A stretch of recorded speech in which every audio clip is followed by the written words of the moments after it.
Experience થાય ને પછી ખબર પડે એક્સપિરિયન્સ શેનો છે કે ભાઈ યોગથી કોઈએ શરૂઆત કરી અને પછી એને અમુક એક્સપિરિયન્સીસ થયા અને એક્સપિરિયન્સીસ છે એ પછી એને આખા જીવનમાં ઉતારવાના છે. પોતાનું આખું અસ્તિત્વ છે એની બિલીફ એ એક્સપિરિયન્સ બનવો જોઈએ. તો પછી એને સાંખ્યની જરૂર પડશે. ઘણી વખતે આપણને અનુભવ થાય પણ આપણે આપણું મન બુદ્ધિ અને માનવા તૈયાર ના થાય. તો એ ભાગને તૈયાર કરવા માટે સાંખ્યનો ઉપયોગ થાય. પછી બુદ્ધિ તો માને પણ એના જીવનના તમામ પાસાઓમાં એની અંદર પ્રવેશ ના કરાવી શકાય. તો પછી આ કર્મકાંડ છે એના માધ્યમ દ્વારા એ પૂર્વ મીમાંસા દ્વારા પોતાના તમામ પાસાઓમાં એની અંદર પ્રવેશ કરાવી શકે.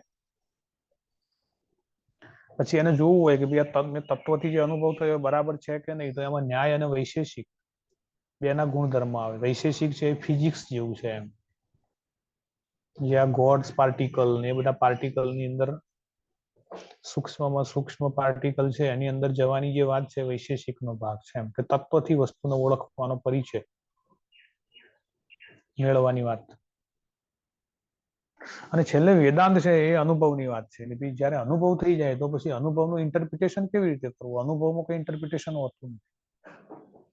અને એટલે આ બધી વસ્તુઓ અલગ પડે છે.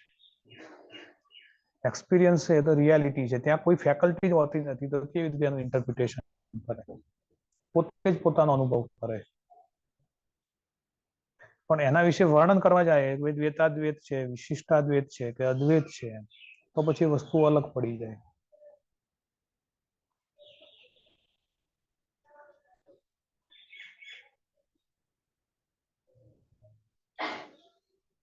અને એ બધું આપણે સમજીએ છીએ એ રિલેટિવ બધી ફેકલ્ટીથી સમજીએ છીએ. એબ્સોલ્યુટ ફેકલ્ટી તો પોતે જ પોતાનો અનુભવ કરે છે. એના સિવાય બીજું કંઈ જ કરતી નથી. એટલે છેલ્લા અનુભવોમાં બધું જ અવરોધરૂપ બની જાય. કેમ કે પછી આ બધું જે ટાંચા સાધનો છે એના દ્વારા પેલી મોટી વસ્તુને આપણે માપવાની શરૂઆત કરી.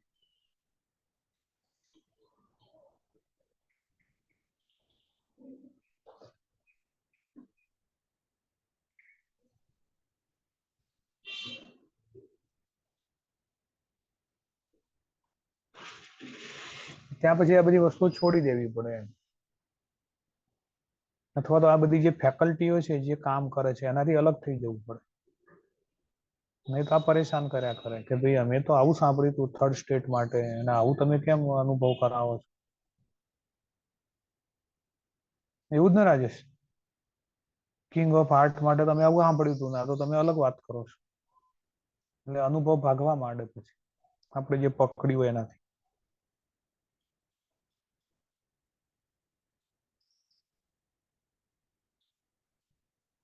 એટલે ક્યારે આપણું જ્ઞાન જે સપોર્ટિવ બને છે ક્યારે અવરોધરૂપ બને છે આપણને ખ્યાલ ના હોય. એ પણ ખ્યાલ રાખવો. એટલે હંમેશા જે રિબેલિયસ નેચર છે, જૂની વસ્તુ હોય મને છોડી નવી વસ્તુમાં જવા દી, એના આમાં લાભ છે. એના જોખમ હોય છે પણ લાભે છે. અને જૂનું પકડીને બેસી રહે છે એ બેસી જ રહે છે.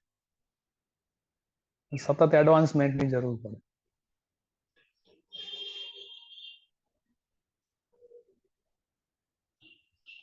તો નિશ્ચયની એટલે એ રીતે કયું એ રીતે અલગ અલગ રીતે બધા નિશ્ચયોની જેની જે ફેકલ્ટી મજબૂત હોય એનાથી શરૂઆત કરે પણ ધીમે ધીમે આખું બીઈંગ છે એ એની અંદર આ બધી વસ્તુઓ છે પ્રવેશી જાય. આ જ્ઞાન, આ પ્રતીતિ, એના માટે આ બધું મદદ કરી શકે તમને. અને સત્પુરુષ એની અંદર ષડ દર્શન જીવંત હોય બધા જ એક સાથે જ અમલમાં હોય. વેદ વેદ બધું જ. બીજી એક વાત એ હતી કે આ ષડ દર્શન છે ને એ વેદને છે ને માન્ય કરીને કરેલા ષડ દર્શન છે. અને બીજા 4 દર્શન એવા છે કે ભાઈ વેદ એટલે જે લોકોને આ અનુભવ થયો અને એ અનુભવ છે એને એનું વર્ણન લખ્યું. તો આ આસ્તિક દર્શન છે. બીજા એક નાસ્તિક દર્શન છે. નાસ્તિક દર્શનની અંદર લોકો એમ કે ભાઈ આવા જૂના અગાઉના અનુભવ થયા એને અમારા માન્ય રાખવા નથી. અમે તો અમારી રીતે જ ચાલશું. તો પરંપરાગત રીતે એ 4 દર્શન બીજા છે જે જૈન, બૌદ્ધ, ચારવાક, આજીવિક એ 4 દર્શન છે નાસ્તિક દર્શન ગણવામાં આવે છે.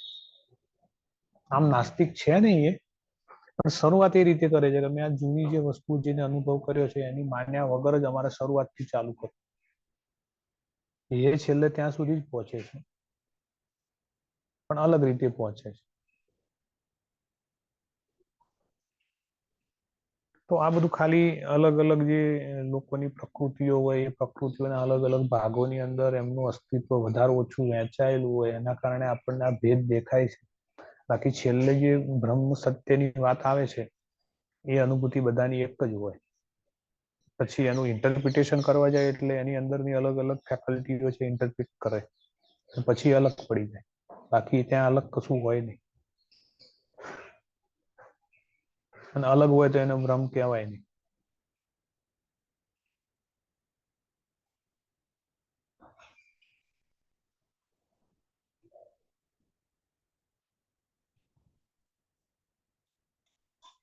બાપુને કઈ કેવું છે?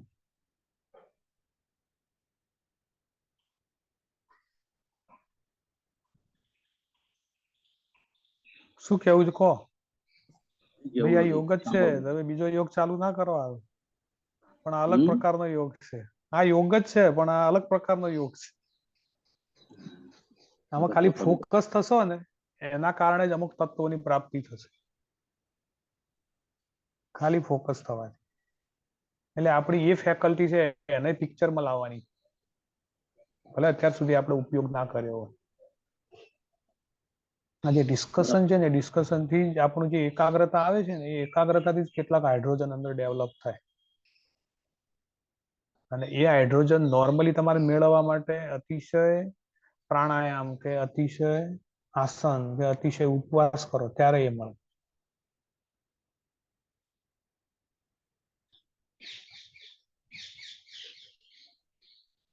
રાજેશભાઈ સાચું કે નહીં? હા પરેશભાઈ, બરાબર. કેવી રીતે સાચું એમ ડિટેલમાં સમજાવો તો. હા એટલે પેલું આ જે સમૂહની આપણી અહીંયા જે ફોકસ છે ટીમના એટેન્શન થી, તો એને લઈને જે ઇમ્પ્રેશનો આપણી અંદર પ્રવેશ છે, સમજ ખુલે છે, એને કારણે લોક થયેલી એનર્જી ઘણી બધી રિલીઝ થાય આપણી અંદર. એટલે આપણી સ્પષ્ટતા વધે, અને સ્પષ્ટતા વધે એને કારણે જે લીકેજીસ હોય, કન્ફ્યુઝનો હોય, એ બધા દૂર થાય. એ રીતે જ ને બધું. એ અને હાઇડ્રોજન નો સંચય છે ને એ વધી જાય. હવે ફોકસ થાવ એટલે ફોકસ થવાના લીધે જે ફૂડ ડાયાગ્રામ ની અંદર જે ઇમ્પ્રેશન પડે છે એ ઇમ્પ્રેશન ઊંડાણ સુધી જાય, તમારા અંતઃકરણ સુધી, સત્વ સુધી, આત્મા સુધી. તો એના કારણે જે નવો ખોરાક અંદર ફૂડ તૈયાર થાય એ એકદમ જ સૂક્ષ્મ પ્રકારનું હોય. આટલું આપણે ધ્યાનથી વસ્તુઓ પર ફોકસ ક્યારે કોઈ વિષય ઉપર કરતા જ નથી. તો શરીર અલગ રીતે કામ કરે. તો જે મુકુલભાઈ ધ્યાન કહેતા હતા એ ધ્યાનનો ઉપયોગ આપણે આવી રીતે કરીએ છીએ પ્રેક્ટિકલી, આપણા પ્રોબ્લેમ સોલ્વ કરવા માટે અને આપણા અસ્તિત્વને હાર્મોનિયસ કરવા માટે. એટલે આ મીટિંગો છે એ કથાઓ નથી આપણે નોર્મલી જે બીજી કથાઓ સમજીએ એ રીતે. અહીં તમારે તમારી શક્યતા હોય એટલું સંપૂર્ણ એટેન્શન નાખી દેવાનું, બધું જ બંધ કરી, મેક્સિમમ 50 મિનિટ 60 મિનિટ. તો તમને ખબર નહીં પડે ને આ બધી વસ્તુઓ અંદર ઉતરતી જશે ને અંદર જમા થતી જશે, અંદર ભેગી થતી જશે. એ એની રીતે તમને અમુક વસ્તુઓ કરાવશે, સમજાવશે, ટાઈમે યાદ આવશે.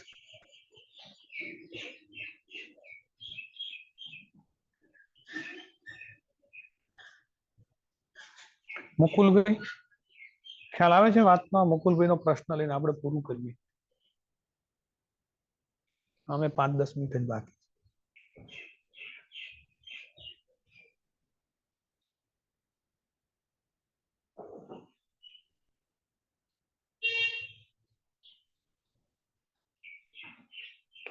મુકુલભાઈ,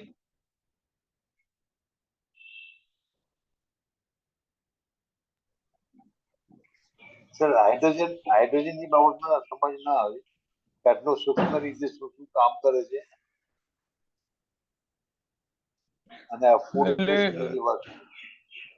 એટલે ઊંડાણમાં આ લેંગ્વેજ છે ને એના માટે હું રાજેશભાઈ કહું, રાજેશભાઈ એમને એક ઇન સર્ચ ઓફ મિરેક્યુલસ છે ને એ શેર કરી દેજો ને પીડીએફ ફાઇલ.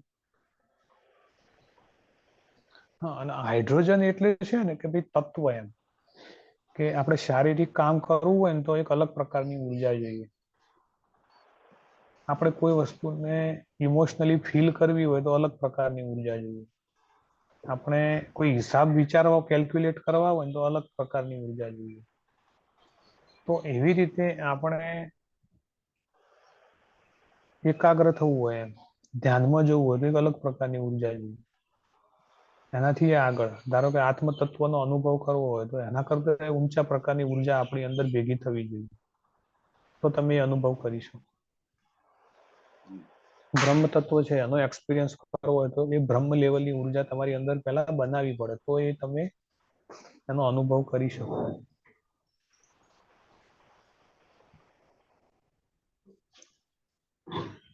તો આ જે અલગ અલગ લેવલની જે ઉર્જા છે ને એ જે તત્વની અંદર આપણી અંદર રહે છે એવા પાર્ટિકલ છે એને હાઇડ્રોજન કહીશું. હવે હાઇડ્રોજન છે ને એ આપણે ધ્યાન દ્વારા, એટલે આ પ્રકારનું ધ્યાન ઇમ્પ્રેશન દ્વારા, ફોકસ દ્વારા ક્રિએટ કરવી પડે.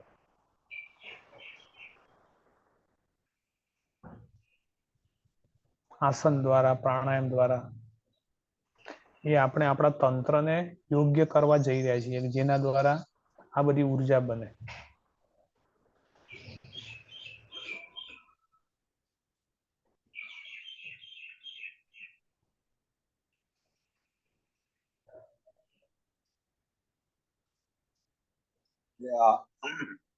એટલે હાઇડ્રોજન આ કોઈ એલિમેન્ટ ના રૂપમાં છે, કોઈ વાઇબ્રેશન ના રૂપમાં છે કે બહુ સૂક્ષ્મ છે જેનો અનુભવ ન કરી શકાય? એટલે એક ગુરજીએફ ની ભાષા છે, એમાં હાઇડ્રોજન શબ્દનો વાપર્યો છે, પણ એની ટેકનિકલ ડિટેલ તો તમે આ પુસ્તક વાંચશો એના પછી જ થઈ શકે. એ ન્યુટ્રલ હોય ત્યારે એને હાઇડ્રોજન કહેવાય છે. કોઈ કોઈ તત્વનું વહન ના કરતો હોય એટલે બધું બહુ ડિટેલમાં છે. પણ હાલ એટલું જ સમજી શક્યા કે ફ્યુઅલના અલગ અલગ લેવલ છે, અલગ અલગ પ્રકારનું ફ્યુઅલ, એમ ડીઝલ છે, પેટ્રોલ છે, ગેસોલિન છે,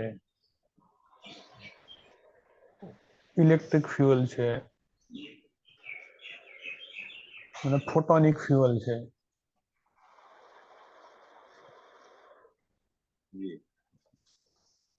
એ સેન્સમાં છે. તમારું ફિઝિક્સ એમાં તમને ઉપયોગી થશે, પણ આપણે હાલ ફિઝિક્સનો પ્રપોર્શન અહીં વધારી દેવા માંગતા નથી, એટલે આપણે ઊંડાણમાં નથી જતા.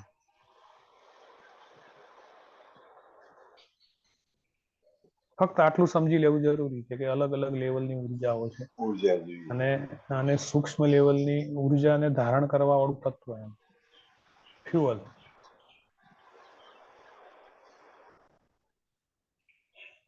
અને એના વગર જે કામગીરી છે અનુભૂતિથી લઈ અને શારીરિક કોઈ કામગીરી થઈ શકે નહીં.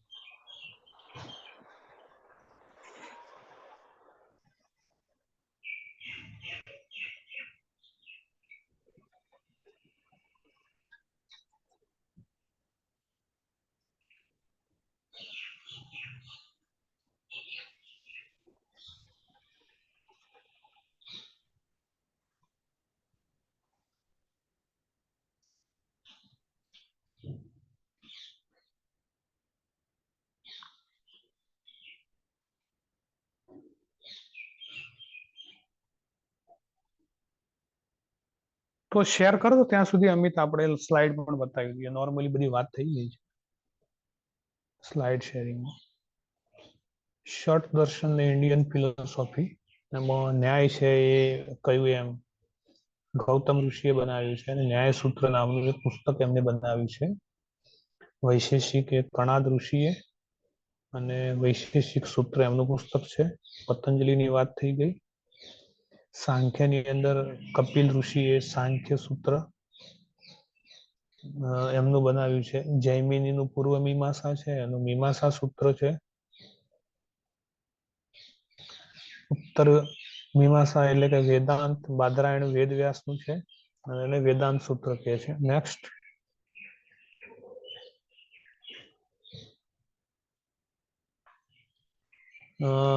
આપણે વાત કરીએ રીતે ન્યાય દર્શન છે એ રૂલ ઓફ લોજિક એમ તર્ક આધારિત આખું બન્યું છે. ભગવાનને માનવા વાળું છે અને પુરાસ્ટિક છે. અને ભગવાને આ જે યુનિવર્સ બનાવ્યું છે એ એટમ નું અસ્તિત્વ હતું એમાંથી જ બનાવ્યું છે. અને જીવને મુક્તિ એટલે અજ્ઞાનમાંથી મુક્ત થઈને જ્ઞાન મળે એ હેતુથી બનાવ્યું છે. નેક્સ્ટ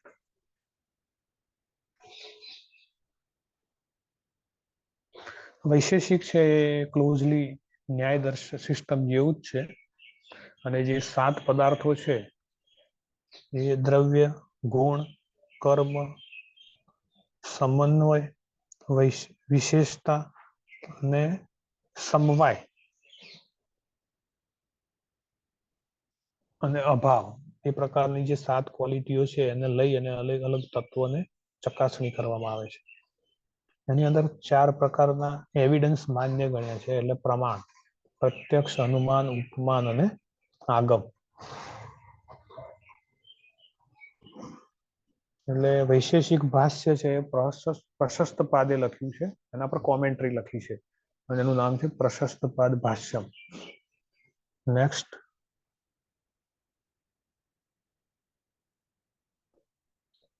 હવે મીમાંસાની વાત આવે. મીમાંસાનો અર્થ જ થાય છે કે ઇન્વેસ્ટિગેટ કરવું એમ. પૂર્વ મીમાંસા જૈમિનીએ બનાવી છે અને શબર સ્વામી એના પર ટીકા લખી છે. ટીકાનું નામ છે દ્વાદશ લક્ષણી. આપણે જે વાત કરીએ એમ વેદના જે બ્રાહ્મણ સંહિતા આરણ્યક છે એ પૂર્વ મીમાંસા છે અને લાસ્ટ પાર્ટ છે એ ઉત્તર મીમાંસામાં આવે. નેક્સ્ટ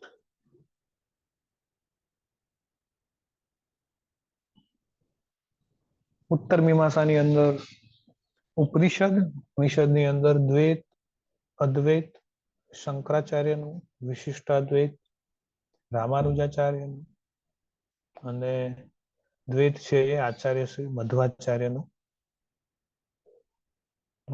દર્શન છે. નેક્સ્ટ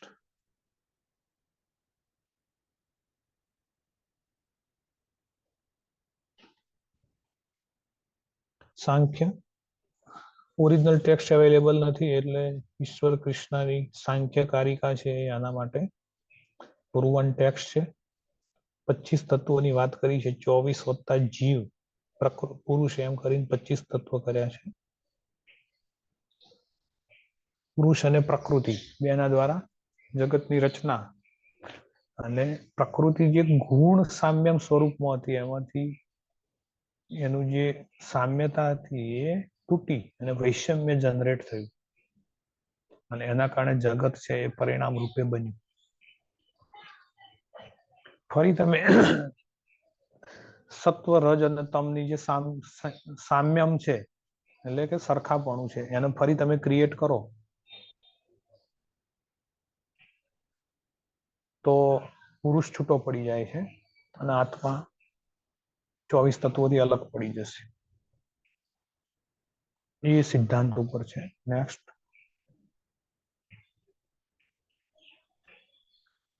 યોગ સૂત્રની આપણે વાત કરી. 195 સૂત્રો છે એમાં. પહેલું સમાધિપાદ, બીજું સાધનપાદ, ત્રીજું વિભૂતિપાદ અને ચોથું કૈવલ્યપાદ. અને એના 8 અંગ છે યમ, નિયમ, આસન, પ્રાણાયામ, પ્રત્યાહાર, ધારણા, ધ્યાન અને સમાધિ. એની પણ આપણે ડિસ્કશન કર્યું. નેક્સ્ટ લાસ્ટ હશે.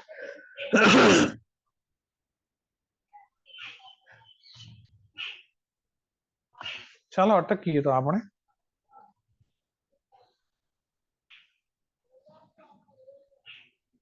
ધ્યેય મંત્ર વિદાય શ્લોક.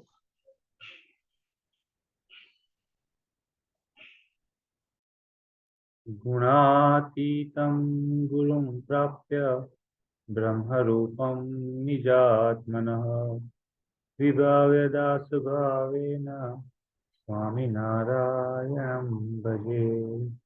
श्रीहरिं साक्षरं सर्वदेवेश्वरं भक्तिधर्मात्मजं दिव्यरूपं परं शान्तिदं मुक्तिदं कामदं कारणं स्वामिनारायणं नीलकण्ठं भजे। श्रीहरिं